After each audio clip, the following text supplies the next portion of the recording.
Good day and welcome to the dining room's table. Do you feel safe in the New York City subway? NYPD gives an update on the recent shooting. Subscribe, like, and share. So check the channel. We have a incident in the train station again, a shooting that happened in the train. Now this is less than 24 hours later. NYPD is giving an update. People are nervous. People use a train for work, for school. There's children on the train. And it was a very scary situation. New York City Mayor Eric Adams started doing bag checks. Governor Hochul brought National Guards and was doing bag checks as well. Also, speeding up cameras in the subway cars. This subway car in particular looked old. It didn't seem to have a camera in the train, but it was a packed train, so people were with their cameras out. The person who was shot was allegedly the person who was the aggressor and brought the gun on the train. Let's listen to the update. Coming out here again today. As you'll see today, there's just some fundamental principles about keeping our transit system safe that just don't change. And when you hear from our Chief of Department, Jeffrey Madry, and a few, you get a better understanding of what I'm talking about. We'll do that. We'll take a couple questions, and then we'll transition to St. Patrick's Day Parade security. And we'll take a couple of questions on that, and then we'll get out of here. So without further ado, let me bring up our NYPD Chief of Department, Jeffrey Madry. Thank you. Good afternoon, members of the media. By now, just a few moments ago, all of you should have received a video from DCPI.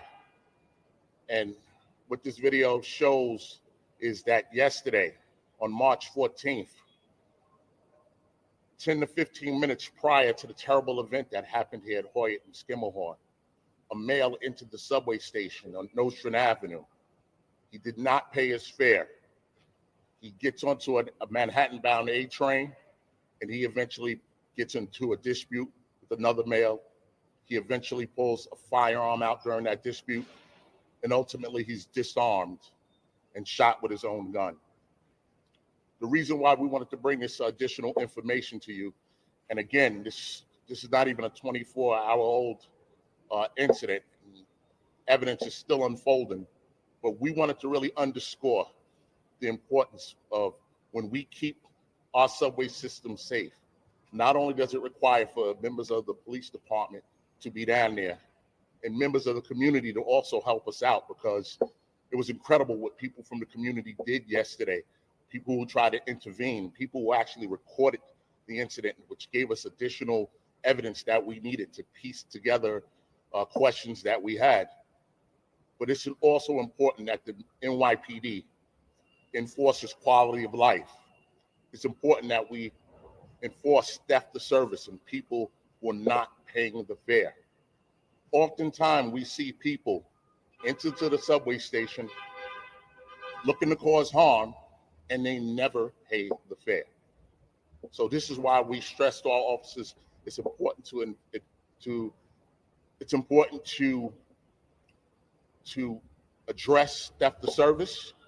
But at the same time, I want to stress that we never, ever diminish our officers' authority to show discretion. If it's a young child who doesn't have the money to pay fare, if it's a working parent, someone looking for a job who doesn't have the money to pay fare, our officers have that discretion to speak to the people, understand what happened, record their name, but do not issue them a fine. So we will continue to be in our subways. We will continue to address theft of services, people not paying at the turnstile. But I want New Yorkers to rest assured that we will use our discretion and be fair to people as well. Yes. Yes. Absolutely. And you know what? Commissioner Daughtry, our Commissioner of Operations, has been enforcing, he's been down there leading the charge, enforcing theft of services, quality of life conditions down in the subway system. And I'll just let him speak a little bit about what he's been doing down there and why he's been doing it. Thank you. Thank you, Chief Department Madry. Just like the chief said, sometimes people ask, why Why would we do such a big operation for somebody not paying the $2.90 fare? It's not fair for the average New Yorker, the regular day New Yorker, to go to work every day, swipe their Metro card, pay their fare. But like the chief said, we are seeing a small group of people, a small group of individuals that we catch during these fare evasion operations that are recidivists, that have warrants, that have guns, that have knives, and they don't pay their fare. So it's important for us to keep doing these quality of life operations. Like I have previously said before, small things as walking through an exit gate or emergency gate, hopping over the turnstile lead to big things. We, like the chief Madry said, we want our officers to show discretion. We want them to show empathy. Every interaction matters when encountering a person that's not paying their fare.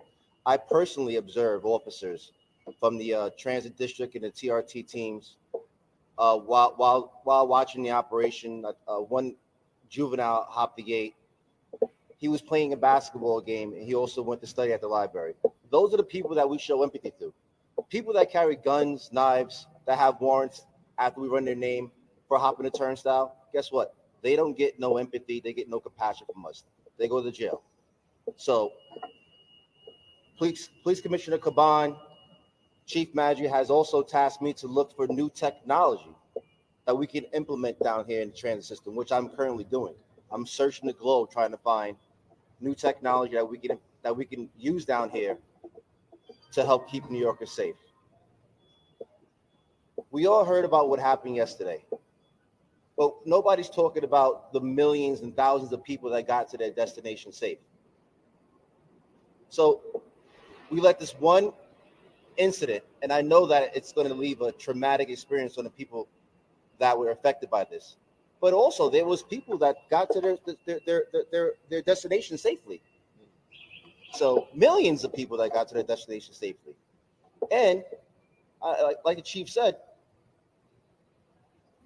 the 8-4 precinct officers and the transit response team were doing a Tom's check, right? Where the officer parks their car, they walk downstairs, and they go check on the platform. As the officer hit that first platform, he heard the shot. They immediately took out their weapons, and as people were running up the stairs, they were running towards danger. So these officers should be commended for what they did, because they didn't know what they were getting into. They heard 4 gunshots and immediately thought the worst thing was going to happen, and they went towards danger. So I applaud these officers.